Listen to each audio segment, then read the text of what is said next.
আপনি খুব ভালো গান গেয়েছেন। আপনি কি গান শেখেন? না, আমি গান শিখি না কখনো।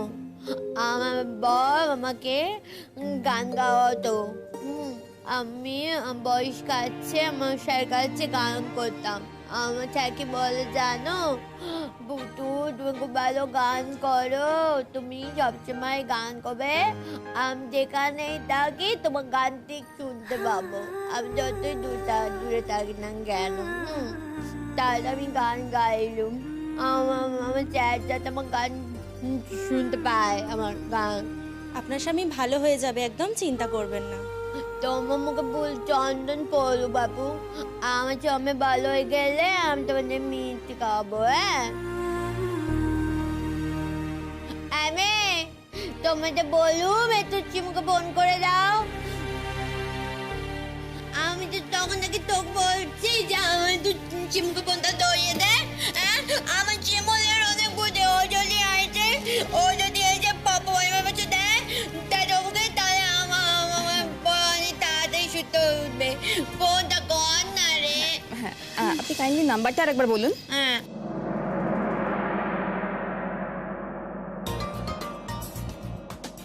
শিমুল, তোমার ফোন বাজছে, দেখো। হ্যাঁ শুনতে পাচ্ছি, আমার আসলে দেরি হয়ে যাচ্ছে, ব্যাগ গোছাচ্ছি তো। তুমি একবার দেখো না গো, কে ফোন করেছে। খাটের ওপর আছে ফোনটা। তো আননোন নাম্বার, কি জানি তোমার স্কুলের কেউ কিনা, দেখো তো। দাও দেখি। হ্যালো, কে কথা বলছেন? হ্যাঁ, আপনি পুতুল চ্যাটার্জির বাড়ির কে হন?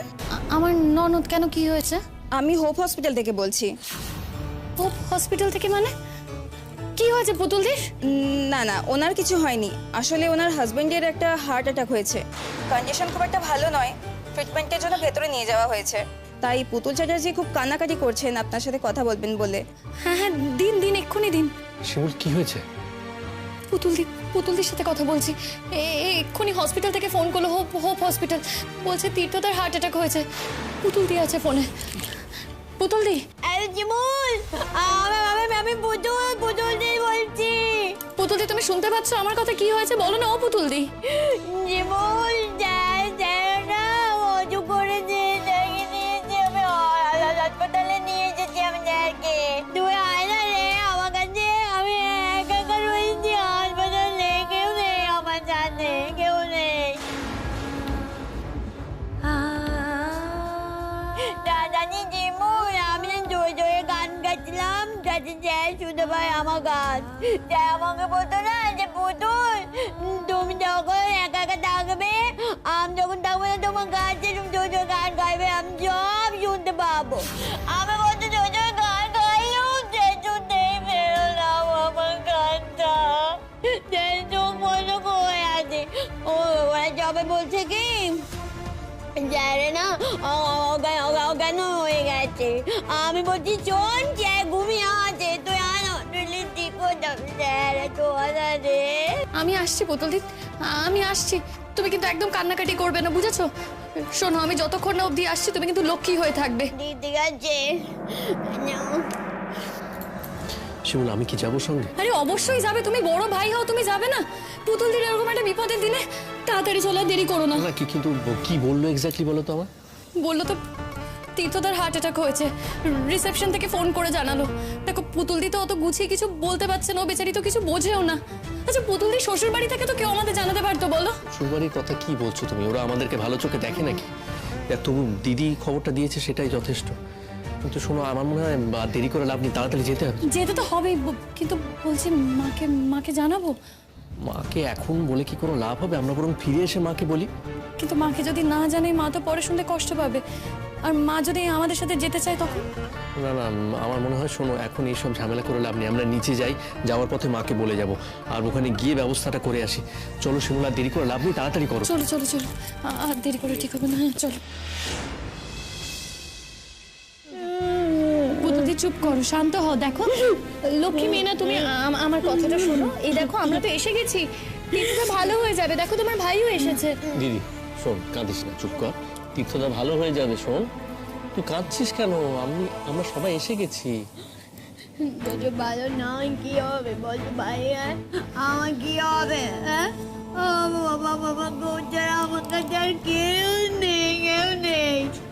দাদা এসেছিল, ও বলছে ওর কাছে অত টাকা নেই, ও কিছু করতে পারবে না।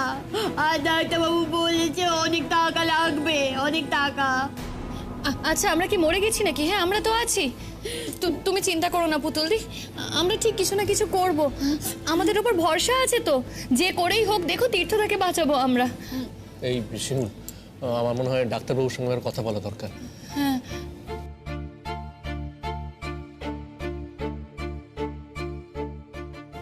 বলছি, আমরা না তীর্থ চ্যাটার্জির বাড়ির লোক, একটু ডাক্তারবাবুর সাথে কথা বলা যাবে?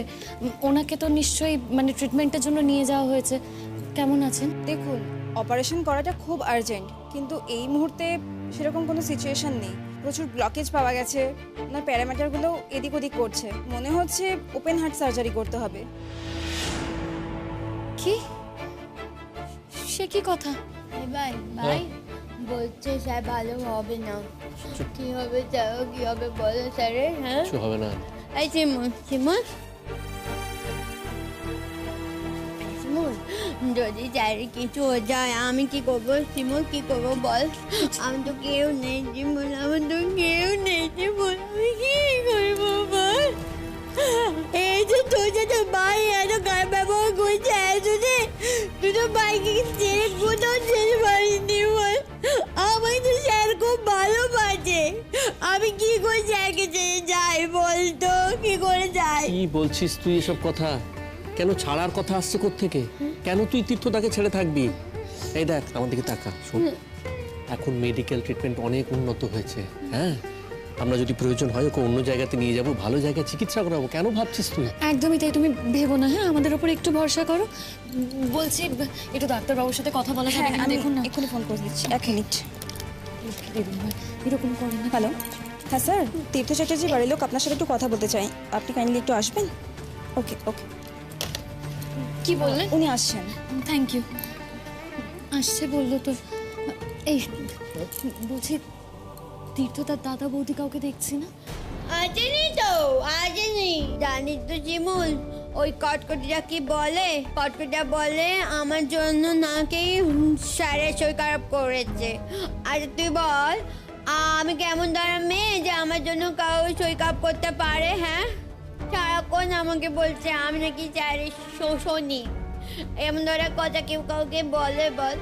আচ্ছা আমি মানলাম আমি কিছু করতে পারিনি গো, আমি কোনো ভাবে সেবা শুশ্রূষা করতে পারিনি, যত্ন করতে পারিনি, তাই বলি কি আমি খারাপ বল? আচ্ছা আমি আসার আগেও তো স্যারের যত্ন করতাম নি গো, তাহলে কি তখন স্যার সুস্থ ছিল না? আমার জন্য কি অসুখ করেছে বলতো? হ্যাঁ, এমন ধরা কথা আমাকে বলেছে জানিস? আমি কি করেছি বলতো? আমার দোষ কোথায়? তোমার কোনো দোষ নেই পুতুলদি। যারা এরকম ধরনের কথা বলছে তারা ভালো লোক নয়। আমি তো তোদেরকে বলেছি ও ভালো না, খারাপ লোক। দেখো এসব কথা বাদ দাও। কে খারাপ কে ভালো কে মন্দ এসব কথা নিয়ে তুমি এখন ভেবো না। তুমি এখন শুধু তীর্থদাকে নিয়ে ভাবো, তীর্থদার ওপর কনসেন্ট্রেট করো, তার ট্রিটমেন্টের কথা ভাবো। এর বাইরের কোনো কিছু তুমি ভাবতে যেও না পুতুলদি। দেখো যেমন করেই হোক তীর্থদার ট্রিটমেন্টটা করাতে হবে, ভালো করে চিকিৎসা। নমস্কার। নমস্কার। আপনারা কি তীর্থ চ্যাটার্জির বাড়ির লোক? আমি ওর দাদার সাথে কথা বলেছি। আপনারা? আমি আসলে ওর ভাই স্ত্রী, ওর ভাই ননদ হয় আমার। ওটা স্যার আমার বাবা ভালো হয়ে যাবে তো? স্যার আমার বাবা ভালো হয়ে যাবে তো? প্লিজ কিছু মনে করবেন না ওর কথায়, বুঝতেই তো পারছেন। না না, মনে করা কিছু নেই। তোমার স্বামী যাতে ভালো হয়ে যান তার জন্যই তো আমরা এত চেষ্টা করছি। বলছি ডক্টর, একটু বলতে পারবেন এক্স্যাক্টলি এখন কি কন্ডিশন? দেখুন, এখন কন্ডিশন হচ্ছে প্রায় 99% ব্লকেজ রয়েছে। এখন ওপেন হার্ট সার্জারি করা ছাড়া আমাদের আর কোনো উপায় নেই। যত তাড়াতাড়ি সম্ভব করে ফেলাই ভালো। যদিও আমি সাজেস্ট করব, এখানে তো ইনফ্রাস্ট্রাকচার অতটা ভালো নেই, তাই কলকাতায় নিয়ে গিয়ে করাটাই ভালো। কোনো সুপার স্পেশালিটি হসপিটাল অথবা কোনো প্রাইভেট জায়গাতে নিয়ে গিয়ে করালেই ভালো হয়। কিন্তু ডাক্তারবাবু সেটা তো মানে অনেক টাকা পয়সার ব্যাপার। হ্যাঁ, ভালো করতে গেলে তো টাকা পয়সা খরচা করতেই হবে। আমাদের যা আছে সব কিছু দিয়েও অত টাকা হবে বলে তো মনে হয় না। বলছি ডক্টর, একটা আন্দাজ দিতে পারেন এক্স্যাক্টলি কত খরচা হতে পারে? দেখুন, এসব প্যাকেজে হয়, আপনি কথা বলুন, আমি কি করে আন্দাজ দেব। তবে ভালোই টাকা পয়সা লাগবে, আর সেই টাকা পয়সার ব্যবস্থা করতে হবে যত তাড়াতাড়ি সম্ভব। আর আপনারা পেশেন্টকে কলকাতায় নিয়ে যাবেন 2-1 দিন পরে। এখন পেশেন্টকে শিফট করার একটা রিস্ক রয়েছে। তারপর আপনারা একটু ভেবে দেখুন এর মধ্যে কিভাবে কি করতে পারেন, কিভাবে এতগুলো টাকা জোগাড় করা সম্ভব। ও চিমন, আমার যত গয়না আছে না, সব গয়না তো বিক্রি করে দিস। হ্যাঁ, পুতুলদি তুমি দাঁড়াও, আমরা তো আছি।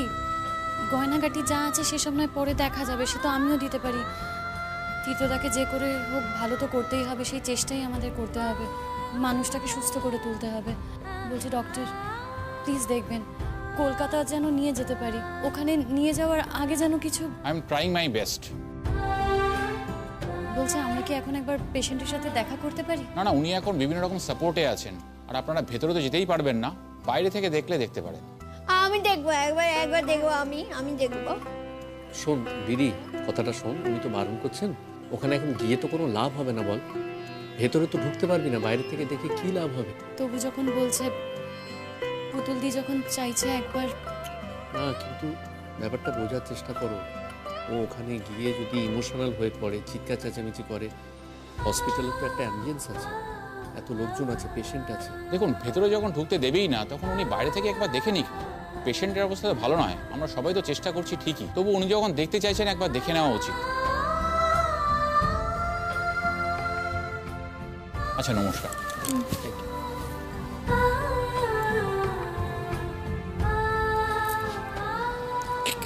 এই পুতুলদি, তুমি এখানে এসো তো। কখন থেকে কান্নাকাটি করে যাচ্ছে। বসো, এখানে বসো, বসো। শোনো, আমার কথাটা শোনো, জলটা খাও, মনটাকে শক্ত করো, বুঝলে? এরকম করলে তো হবে না, বলো। এরকম করলে কি করে হবে? তীর্থটাকে তো ভালো করতে হবে, আর এটা তো তোমাকে একটা চ্যালেঞ্জ হিসেবে নিতে হবে না। জল খাও, জল খাও, আস্তে আস্তে জল খাও। শুনুন, শুনুন এদিকে এসো। কি বলছি, ডাক্তারবাবু যা বলে গেলেন তো অনেক টাকা পয়সার ব্যাপার। দেখো, ও যে গয়নাগাটির কথা বলছে, কতটাই বা গয়নাগাটি আছে আমি তো জানি না। ওই টাকাতে কি হবে? তুমি যে চাকরিতে জয়েন করেছো সবে, তুমি তো এখন লোনও পাবে না। আর তাছাড়া তীর্থদার যে কোন অ্যাকাউন্টে কি আছে, কোথায় কত টাকা পয়সা আছে, আমরা তো কিছুই জানি না। আদৌ কত টাকা আছে সেটাও তো জানি না। কি করা যায় বলো তো? টাকা পয়সার ব্যাপারটা আমি কিছু বুঝতে পারছি না। শিমুল, আমি একটা কথা বলবো। হ্যাঁ, আমার গান গাওয়ার ব্যবস্থা করে দিবি রে? হ্যাঁ, জানিস তো শিমুল, আমাকে না স্যার বলেছিল, পুতুল তুমি গান করবে, সবাই তোমার গান শুনবে, দেখবে। আমি তোকে বলছি, শোন, আমার তুই গান গাওয়ার ব্যবস্থা করে দে। হ্যাঁ, সেখান থেকে আমাকে টাকা দিলে আমি স্যারের চিকিৎসা করবো। আমি ভালো করে গান গাইবো শিমুল, আমি একটু ভুল করবো না, একটু ভুল করবো না। ঠিক বলেছো তুমি পুতুলদি।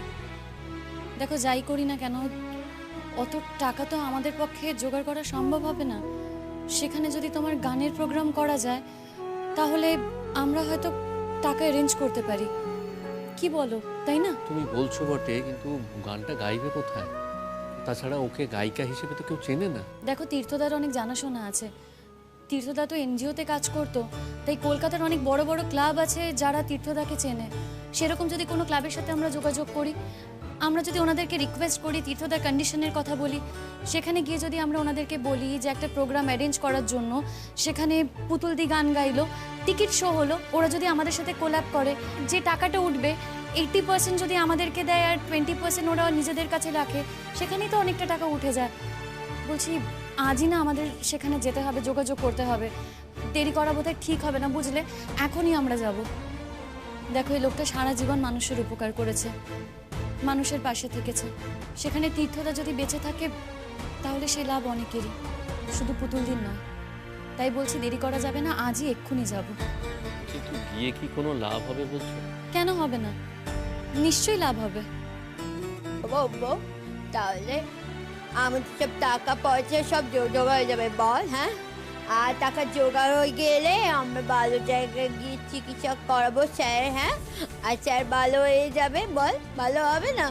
আমি খুব মন দিয়ে গান করবো রে, খুব মন দিয়ে গান করবো। আমি বেঁচে যাবে, আমি তো ওকে দ্বারা থাকতে পারি না, বল। পুতুলদি, তুমি এভাবে ভেঙে পড়ো না। তুমি গানের প্রোগ্রাম করবে, আমি তো বলছি তোমাকে। আজই গিয়ে আমরা কথা বলবো, সব ব্যবস্থা করব। কিন্তু জানো তো, এরকম ধরনের শো অর্গানাইজ করতে টাইম লাগে, কিন্তু আমাদের হাতে তো সময় নেই। তাই আমরা গিয়ে আজ কথা বলি, যত তাড়াতাড়ি সম্ভব যদি কিছু করা যায়। ক্লাবগুলোর সাথে কথা বলি না, কত বড় বড় ক্লাব, সেই ক্লাবের মেম্বার তো তীর্থ দাও। তারা যদি কিছু হেল্প করে, তারা যদি কিছু ডোনেট করতে পারে, আর যদি ডোনেট নাও করে, এমনি এমনি টাকা দিল না, তুমি গান গাইলে গান গাওয়ার পরিবর্তে টাকা দিল, সেটা তো হতেই পারে, বলো? তুমি এটা ভালো ভেবেছো, এটা নিশ্চয়ই একটা ওয়ে আউট হতে পারে। কিন্তু এই অবস্থাতেই দিদি কি গান গাইতে পারবে? পারবো, পারবো, আমি সব পারবো। আমি আমার চায়ের জন্য জব করতে পারি, সব পারবো। আমাকে না ওই চাকরি বলেছে আমি নাকি অলক্ষী, আমি নাকি জোর নেই। আমি দেখবি গান গেয়ে টাকা রোজগার করে চ্যাকে সুস্থ করে দেখে নেবো। আমি চলি না, আমি নকি। তুমি লক্ষ্মী পুতুলদি, আমার পুতুলদি লক্ষ্মী, সেটা আমি জানি, তীর্থদাও জানে। আর দেখবে যত সময় যাবে সবাই বুঝবে যে তুমি সত্যিই লক্ষ্মী। আর সবাই তো কত কি বলে, মানুষের মুখ আছে, মানুষ কথা বলে, তোমার কান আছে, তুমি শুনছো।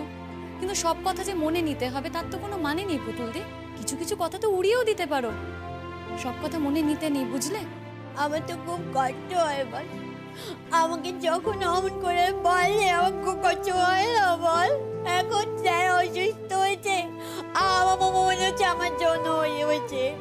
আহ, কি বলছিস বলতো দিদি? হ্যাঁ, এসব কি ধরনের কথাবার্তা? তোর জন্য তীর্থদার অসুখ হয়েছে? শোন, এইসব চিন্তা একেবারে মাথা থেকে দূর করতো। আমরা তো জানি, সবাই জানি আমরা, তুই তীর্থদাকে কতখানি ভালোবাসিস। আর তাছাড়া এখন কি হয়েছে? এখন কে আছে এখানে? তুই তো আছিস ওর পাশে, ওরা তো কেউ নেই। তুমি সকাল থেকে কিছু খাওয়া দাওয়া করেছো? আমি খাবো না, স্যার ভালো হয়ে যাও তারপর আমি খাবো। দেখো, তুমি যদি এরকম করো তাহলে আমি কিন্তু তোমার সঙ্গে নেই, বলে দিলাম। তুই এমন করে বলতে পারলি রে? হ্যাঁ, তুই আমার সাথে নেই, তুই না থাকলে আমি কি করবো? তো বলবো না তো কি করব বলো তো? পুতুলদি, তোমাকে তো নিজেকে ঠিক থাকতে হবে, খাওয়া দাওয়া করতে হবে। আর যদি তুমি খাওয়া দাওয়া না করো, তুমি তো জোর পাবে না, শক্তি পাবে না, তোমার গলা স্বর বেরোবে না, তুমি গান গাইবে কি করে? এই যে তোমায় তীর্থদা এতদিন ধরে গান শেখালো, সেখানে যদি তুমি ভালো করে গান গাইতে না পারো, তার তো বদনাম হবে। সেখানে তো তোমায় খাওয়া দাওয়া করতে হবে, বলো?